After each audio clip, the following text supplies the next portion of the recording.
No volví por amor. Volví para que no pudieran mentir más. Tenía 11 años cuando mi madre, Elena Moreno, se inclinó sobre el asiento delantero de nuestra vieja ranchera Renault y dijo, solo durante el verano, cariño.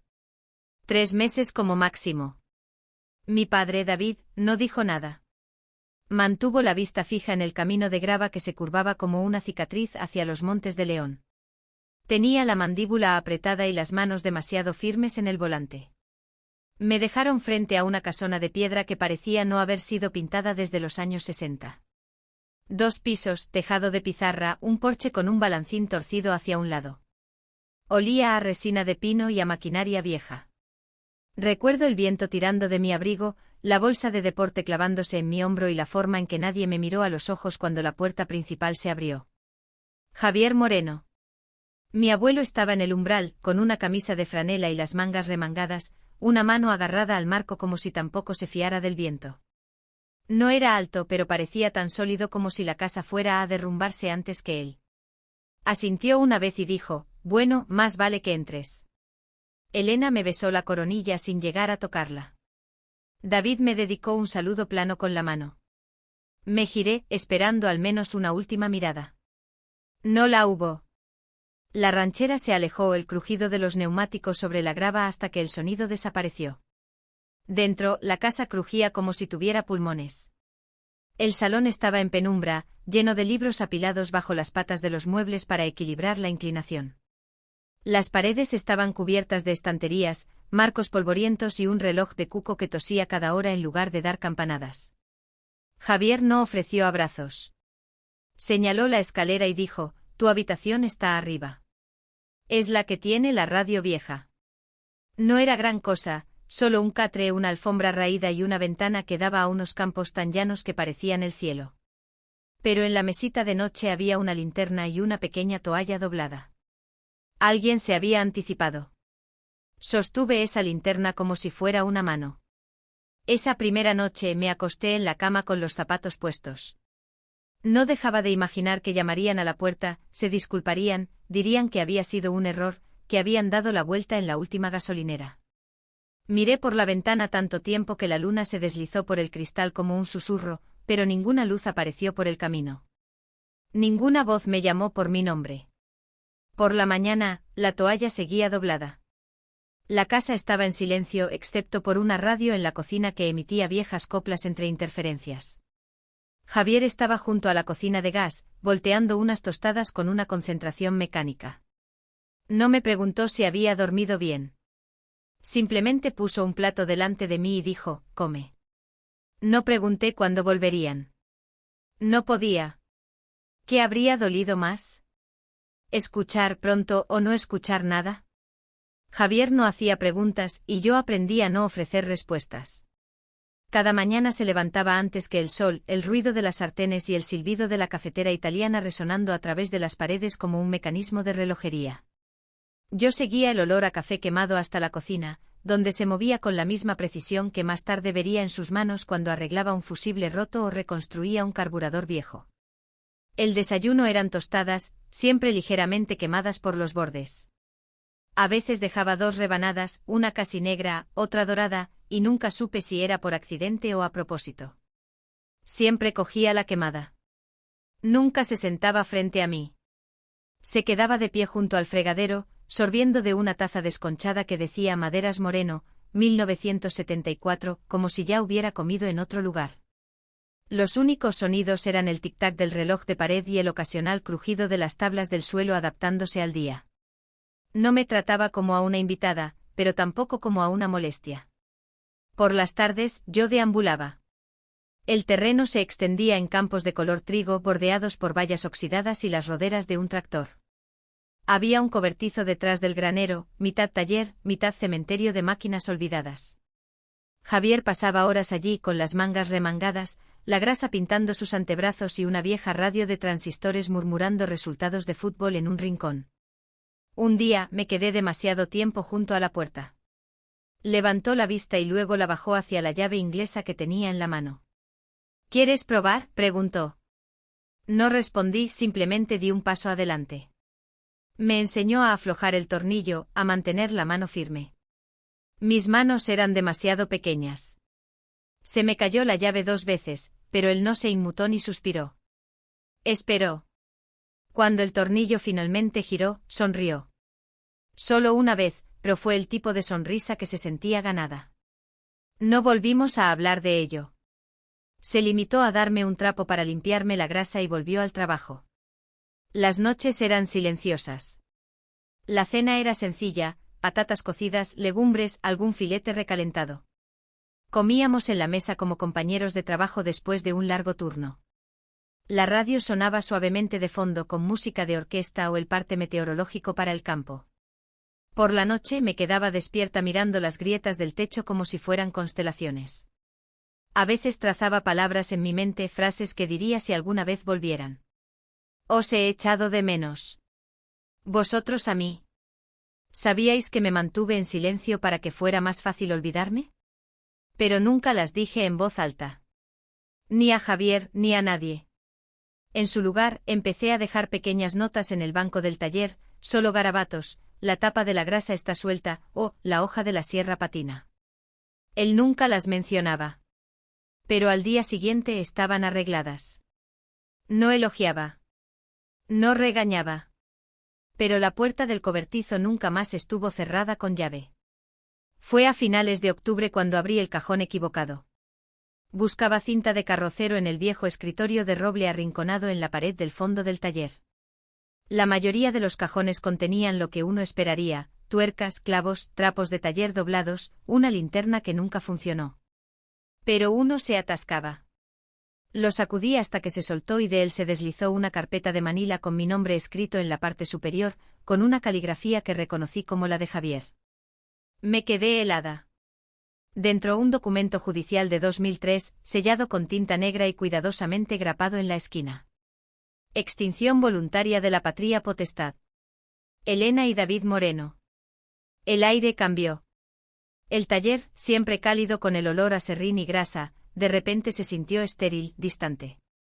Me temblaban las manos. Lo leí de nuevo. Mi nombre, sus firmas, la fecha. Hice los cálculos. Apenas tenía 14 años. Sin derecho a visitas, sin apelación, sin planes de reunificación. Solo un cierre. Me senté en el taburete y sostuve la carpeta en mi regazo como si pudiera incendiarse. Esperé a que la parte de mí que todavía tenía esperanza, la que aún escribía frases en la oscuridad, ensayándolas como oraciones, se revelara. Pero no lo hizo. No lloré. No en ese momento. Doblé el papel con cuidado, lo volví a meter en su sitio y cerré el cajón. Javier nunca me lo había dicho, ni una sola vez. Y sin embargo había guardado el papel, escondido donde yo podría encontrarlo con el tiempo. No le pregunté por qué. Tenía miedo de que me dijera lo que el juzgado ya había dictado: te dejaron marchar. Esa noche hizo lentejas, con el fondo quemado como siempre. Yo removía las mías en círculos lentos, viendo flotar las motas de pimentón. Él no notó mi silencio. O tal vez sí, y simplemente supo que era mejor no tocarlo. Después de cenar, sacó una pequeña caja de madera del armario del pasillo. Encontré esto limpiando el granero, dijo. Dentro había una brújula oxidada y una navaja con las iniciales JM grabadas en el costado. Tuya si la quieres. Asentí sin saber muy bien qué me estaba dando en realidad. La caja se quedó en mi mesita de noche a partir de entonces. Nunca usé la navaja, pero me gustaba saber que estaba allí. A la mañana siguiente no me preguntó si había dormido. Yo no le pregunté si sabía que había visto el expediente. Seguimos nuestra rutina: dar de comer a las gallinas, revisar la valla cerca del pasto. Pero algo había cambiado. Me pasó una llave inglesa en mitad de una reparación y nuestros dedos se rozaron. Por un segundo pensé que podría decir algo. En lugar de eso carraspeó y dijo: pronto necesitarás tu propio juego de herramientas. Esa era su manera. Sin disculpas, sin promesas. Solo espacio para quedarse y herramientas para construir. Esa noche añadí una nueva frase a la lista que guardaba en mi cabeza: si vuelven, no preguntes por qué se fueron. Pregunta por qué se quedaron fuera. Al principio no lo consideré ingeniería. Solo quería arreglar cosas que no funcionaban como debían. Una bisagra oxidada, un pestillo roto, la estufa estropeada del granero que tosía más de lo que calentaba. Javier se dio cuenta. No lo dijo, pero empezó a dejar cosas a medio reparar, carretes de alambre fuera de lugar, diagramas a medio dibujar, tornillos apenas flojos. Yo mordía el anzuelo cada vez. Cuando tenía 16 años, leí en una revista un artículo sobre una silla de ruedas que se plegaba hasta convertirse en una mochila. La idea se me quedó grabada. La nuestra no funciona bien desde que se rompió la última vez, decía Javier. Quería construir algo con lo que él no tuviera que pelear. Hice bocetos hasta altas horas de la noche, con los brazos doloridos por las prácticas de soldadura y los tutoriales de YouTube, en un viejo portátil que jadeaba como si tuviera asma. Un fin de semana, le dije que necesitaba tubos de aluminio, finos pero resistentes. Ya había mirado los precios en Internet. No dijo nada, simplemente desapareció en el pueblo y volvió con las manos vacías, excepto por un sobre con un recibo y el cambio.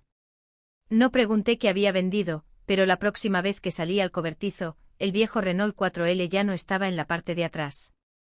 El del parabrisas agrietado y la pegatina descolorida que decía: los del campo no se rinden. Dijo que necesitaba demasiadas reparaciones. Nunca le creí. El prototipo tardó 8 meses. Era tosco, feo, pero se plegaba y rodaba. Lo presenté a la Feria de Jóvenes Inventores de Castilla y León con un ensayo de 3 páginas y un vídeo de demostración de baja calidad que Javier grabó sujetando la cámara como si fuera a morderle. Gané el 3er premio. El jurado lo calificó de práctico pero poco inspirado. Pero eso no importaba. Lo que importaba era la carta que llegó 2 semanas después, ofreciéndome unirme a un programa de excelencia STEM patrocinado por la comunidad autónoma, con una beca parcial para una universidad pública si mantenía mis notas. Javier no dijo enhorabuena. Simplemente me entregó una caja de tornillos surtidos y dijo: necesitarás estos. En la graduación del instituto, el gimnasio estaba abarrotado. Las familias traían globos, flores, ruido. Mis amigos se hacían fotos con vestidos y corbatas. Yo llevaba vaqueros y la única blusa que no tenía grasa en los puños. Javier se sentó en la última fila, bien afeitado por primera vez en un año. No saludó, pero cuando crucé el escenario, oí un par de manos aplaudir más tiempo que el resto. Después lo encontré apoyado en la furgoneta que le había pedido prestada al vecino. Me entregó un bocadillo envuelto en papel de cera y dijo: imaginé que tendrías hambre. Condujimos a casa con las ventanillas bajadas. El cielo estaba despejado, el aire suave. No dijo que estaba orgulloso. No necesitaba hacerlo. El día de mi 25º cumpleaños, Javier hizo churros con chocolate caseros. La cocina olía a mantequilla tostada y a fritura. Un disco sonaba de fondo, una zarzuela, suave y crepitante. Puso una caja envuelta sobre la mesa, junto a mi taza de café. Sin lazo, solo papel de cera doblado con esmero. Dentro había un reloj de bolsillo de latón, pesado, frío. El reverso estaba grabado con 2 palabras: adelante con gracia. Las recorrí con el pulgar. La tapa se abrió con un clic. Las manecillas no hacían tic-tac, pero la esfera estaba limpia, blanca e inmóvil. No entendí que lo hacía especial, pero no lo dije. Solo pregunté: ¿tuyo? Él asintió. Y ahora es tuyo. No explicó más. Simplemente empujó el resto de los churros a mi plato y me dijo que comiera antes de que se enfriaran. Llevé el reloj colgado del cuello ese día, metido bajo la camisa como si necesitara estar cerca de algo cálido. Esa noche vimos el atardecer desde el porche trasero. Él encendió su pipa. Le hablé de un nuevo proyecto en el trabajo, un dispositivo de movilidad modular que querían que yo liderara. Escuchó sin interrumpir. Luego dijo: ya era hora de que alguien viera lo que puedes construir. Fue lo último que me dijo. A la mañana siguiente la cocina estaba en silencio. No olía a café, no había zumbido de radio. Sus botas estaban junto a la puerta, con los cordones aún atados. Lo encontré en su dormitorio, tumbado sobre la colcha que había tenido desde que yo era una niña. Una mano descansaba sobre su pecho, la otra abierta como si hubiera intentado alcanzar algo. Le toqué el brazo. Frío. No recuerdo llamar a la ambulancia ni a los vecinos que vinieron a quedarse en el umbral, con las boinas apretadas contra el pecho, ofreciendo condolencias que no sabían cómo expresar. Lo que sí recuerdo es estar sentada en el borde del porche con el reloj apretado en el puño, escuchando el viento susurrar entre los árboles. Había sido el único que se quedó, el único que nunca me pidió que fuera otra persona, o alguien más fácil de abandonar. La casa resonó esa semana. Cada rincón se sentía demasiado silencioso. La luz del granero parpadeaba incluso cuando cambié la bombilla. Casi esperaba que entrara por la puerta, murmurando sobre el voltaje o un mal cableado. Pero no lo hizo. Colgué el reloj en un clavo sobre el fregadero.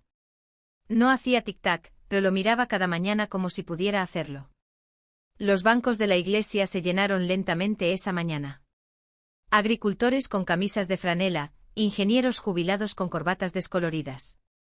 Mujeres que habían horneado bizcochos en silencio durante años. Sin flores. A Javier nunca le gustaron los aspavientos.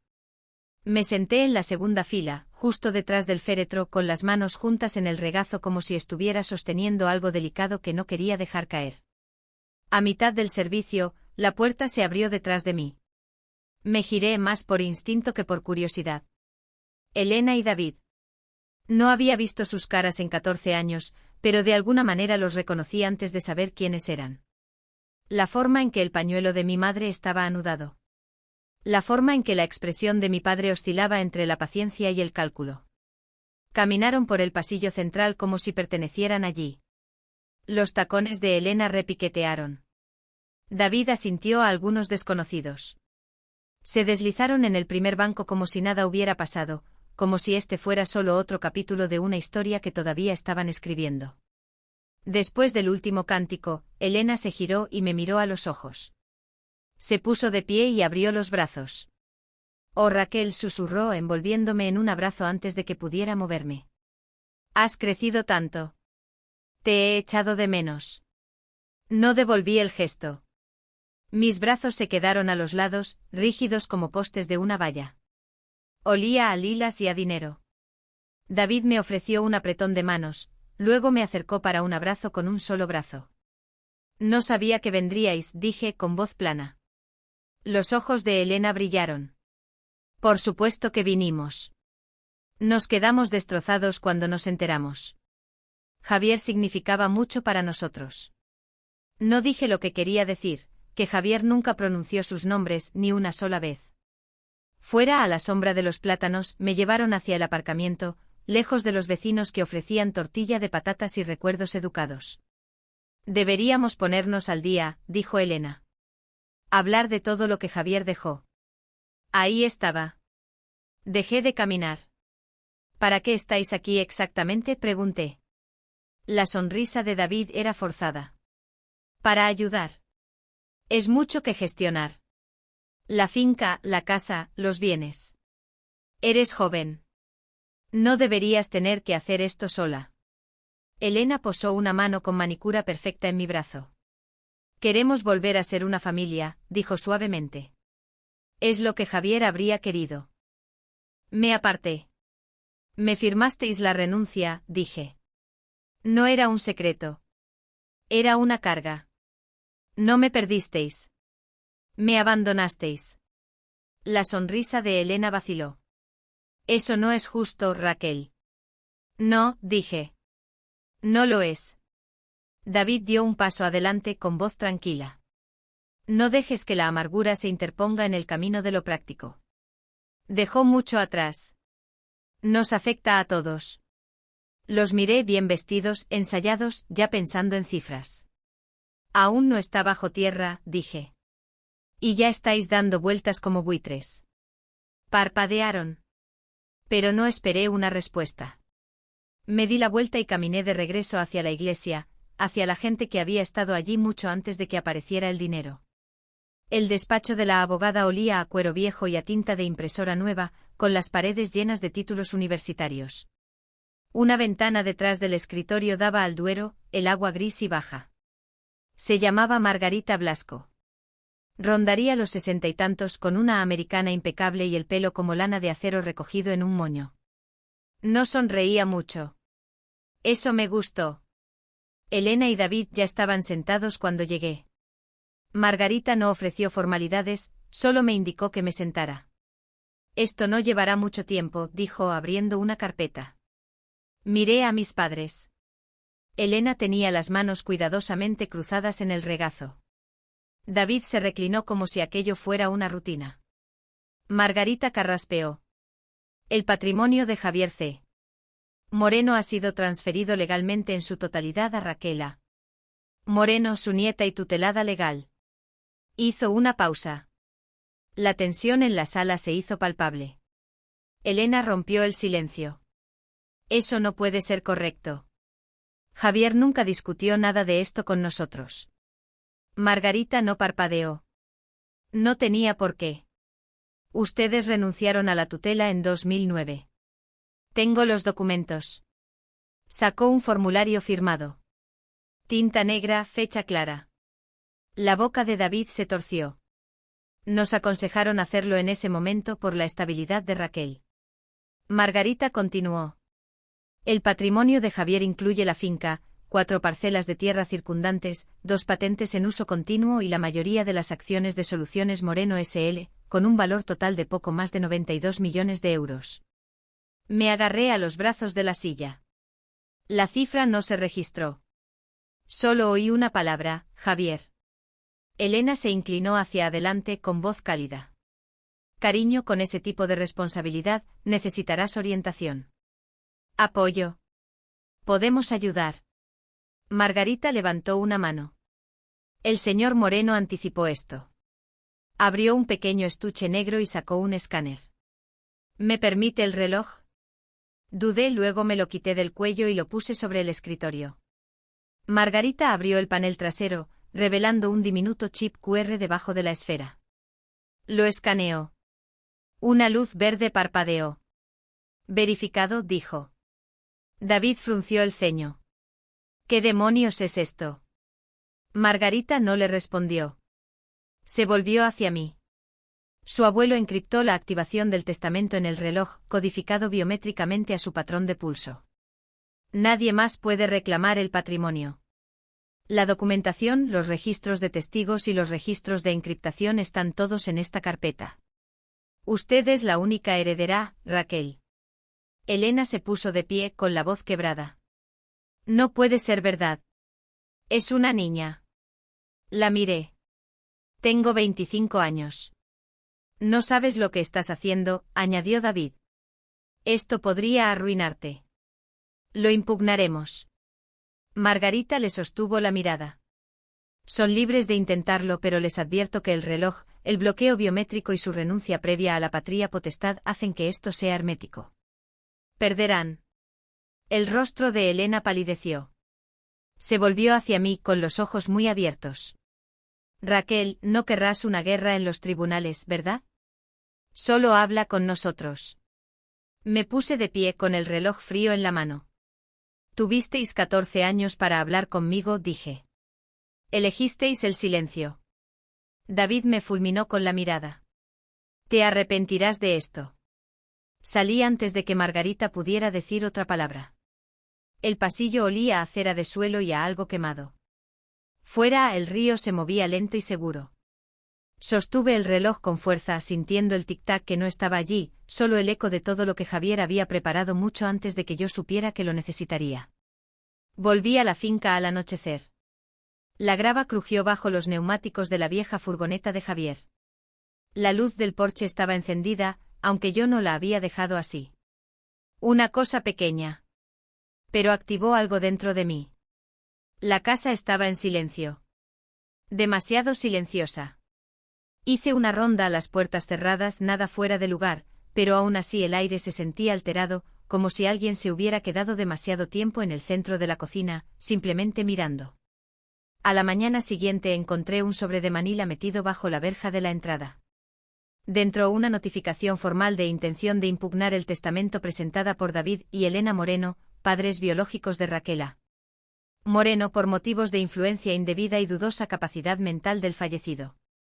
Debajo un segundo sobre sin carta, solo capturas de pantalla impresas de las últimas visitas médicas de mi abuelo, con la tensión arterial y el declive cognitivo resaltados. Estaban jugando sucio. Esa misma tarde aparecieron de nuevo. Un todoterreno negro subió por el camino de tierra como un coche fúnebre que no sabía cuándo dejar de venir. Elena salió primero con gafas de sol ocultando sus ojos. David la siguió con el teléfono ya en la mano. Me quedé en el borde del porche con los brazos cruzados. Os dije que no volvierais. Elena sonrió como si le doliera. Queremos resolver esto pacíficamente. David no sonrió. No estás pensando con claridad, Raquel. Este lugar, esta carga, te destrozará. No respondí. Hemos hablado con algunas personas, continuó Elena. Hay interés de la prensa. Joven hereda 90 millones y aparta a los propios hijos de su abuelo moribundo. Eso saldrá en los titulares. Me agarré a la barandilla. David dio un paso adelante. Te ofrecemos un trato. Véndenos una participación parcial en las tierras. Quédate la casa, el reloj, lo que sea por lo que sientas apego. A cambio, retiraremos la impugnación. Estaban ofreciendo comprar silencio, reescribir la historia con un apretón de manos. Miré los campos detrás de ellos, los mismos por los que Javier y yo solíamos cabalgar al amanecer. Casi podía oír la campana oxidada que tocaba cuando era hora de cenar. ¿Creéis que este lugar me arruinará?, dije, bajando del porche. Este lugar me crió. Vosotros os fuisteis. Él se quedó. La mandíbula de Elena se tensó. No tienes que hacer esto, Raquel. No tienes que estar sola. La miré fijamente durante un largo momento. Estuve sola, dije cuando esperaba junto a la ventana cada cumpleaños, cuando le llevaba a Javier un colacao durante su quimio y veía cómo se quedaba dormido a media frase. ¿Dónde estabais entonces? La voz de David bajó de tono. Te arrepentirás de dejarnos fuera. Abrí la verja. Entonces demandadme. Y la cerré tras ellos. Una semana después de que se fueran, encontré la caja de hojalata. Estaba enterrada bajo las tablas del suelo del estudio de Javier, donde la alfombra siempre había estado desigual. Había movido el escritorio para limpiar y vi el pequeño gancho de hierro. Solo una astilla, pero suficiente. Dentro sus diarios. Y encima de ellos una carta con su caligrafía firme e inclinada, deliberada. Raquel, si estás leyendo esto, es que ya no estoy. Pero si te crié bien, entonces sigues de pie, con la cabeza alta. Eso es todo lo que siempre quise. Esta tierra es tuya. Pero nunca la destiné solo para cultivos o recuerdos. La destiné para algo más. Leí el resto a la luz de la lámpara del cobertizo, la misma bombilla que reemplazamos juntos después de la helada de aquel primer año. Sus palabras se derramaban por las páginas. Diagramas de talleres de robótica, desgloses de costes para aulas móviles, planes de divulgación para apoyar a niños criados como yo, descartados, subestimados, hambrientos de un lugar al que pertenecer. Lo llamó el Círculo Moreno. No una obra de caridad, sino una fundación donde niños como yo pudieran venir a construir, fracasar y volver a construir con dignidad. Me quedé en el cobertizo hasta la mañana, rodeada de planos y polvo. Cuando salió el sol, llamé a Margarita Blasco. Escuchó en silencio y luego me dijo que lo encontrarías. Para el otoño había convertido el viejo granero de maquinaria en el primer laboratorio prototipo, contratado a un ingeniero jubilado del pueblo y pedido piezas al por mayor. Margarita ayudó a tramitar los papeles de la fundación. Mis días se llenaron de voces de nuevo, no la de Javier, sino las risas nerviosas de los niños montando sus primeros circuitos, quemando fusibles, vitoreando cuando las luces parpadeaban. La primera chica en terminar un proyecto se llamaba Clara, de 11 años, en acogida desde los 5. Construyó un brazo robótico que vertía agua en un vaso. Preguntó si podía quedárselo. Le dije que no. Lloró. Entonces le di el soldador y le dije, construye uno mejor. Lo hizo. Algunas noches todavía me siento en el porche con el reloj alrededor del cuello, escuchando sonidos que sé que no volverán, el peso de las botas de Javier en las escaleras, el arrastrar de su silla en el suelo de la cocina. Pero entonces veo a Clara persiguiendo a otro estudiante por el campo. Veo las luces parpadear en el laboratorio. Siento el pulso de algo más que el dolor. Lo llamaron una herencia. Pero lo que realmente me dejó fue una razón. Fue cerca de Navidad cuando volvieron. Estaba barriendo las hojas del porche. El viento tenía un filo cortante y el cielo colgaba pesado y gris. Vi el mismo todoterreno negro acercarse, más despacio esta vez, los neumáticos crujiendo sobre la grava como si no quisiera llegar. Elena salió sola. Sin gafas de sol, sin joyas, solo un abrigo beige y unos ojos que parecían más pequeños de lo que recordaba. No me moví de los escalones. «Hola», dijo. El silencio se alargó. «No he venido a pelear», añadió. «Solo a ver».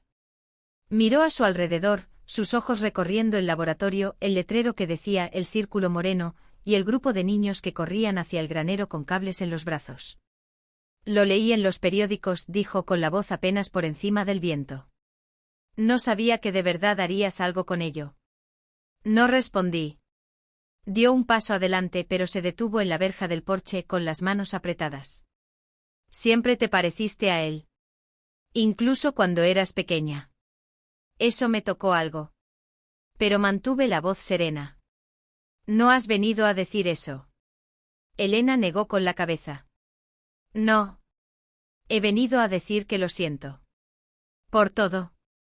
Teníamos miedo, Raquel, y éramos egoístas, pero sobre todo, teníamos miedo. Una ráfaga levantó las últimas hojas del suelo. Ella se estremeció mientras se arremolinaban alrededor de sus botas. «No pido perdón», continuó. «Sé que no me lo merezco. Pero deberías saber que tu padre está enfermo. Páncreas. No le queda mucho». Asentí una vez. No me salían las palabras. Me miró durante un largo momento. «No tienes que venir. No te culparía». La vi dar la vuelta hacia el coche, sus pasos más lentos, los hombros encorvados como si el viento finalmente la hubiera vencido. El coche se alejó sin hacer ruido. Esa noche me senté sola en el cobertizo con el soldador aún caliente en la mano. Fuera el viento aullaba y dentro el reloj en mi bolsillo captó la luz. Legado. No necesitaba ser ruidoso ni definitivo. Solo verdadero. Hay una habitación sobre el granero, un estrecho desván de madera que Javier usaba para guardar herramientas rotas y alambre de sobra. Ahora alberga un escritorio, una tetera y una ventana que vigila todo el valle. Vengo aquí a veces, después de que los niños se han ido a casa, cuando el viento se cuela por las contraventanas y el campo de abajo respira suavemente bajo la luz de la luna. Esta noche me senté con mi diario abierto, no para escribir, sino para sentir el peso del silencio entre las páginas. Dejé el reloj sobre el escritorio. Lo giré lentamente trazando la palabra legado. Javier construyó esto con manos callosas y paciencia silenciosa. No por elogios, no por venganza, sino porque creía en construir, incluso cuando todo lo demás se rompe. El pasado nunca me dio un cierre. No me entregó disculpas ni finales ordenados. Y he dejado de esperarlos. Pero me dio otra cosa, un lugar desde donde empezar. Clara se hará cargo del programa de robótica el año que viene. Está formando a otros 2 para que sean mentores de la nueva clase. Veo trozos de mí misma en ellos, nerviosos, tercos, brillantes. A veces me pregunto si me ven como yo veía a Javier, y si es así, espero que nunca aprendan demasiado rápido lo pesado que es llevar la esperanza de otra persona. Pero la llevaré hasta que sea el momento de pasar el reloj. Cuando cerré el cobertizo esa noche el aire era más frío, el cielo más silencioso. Pero las luces del laboratorio seguían encendidas.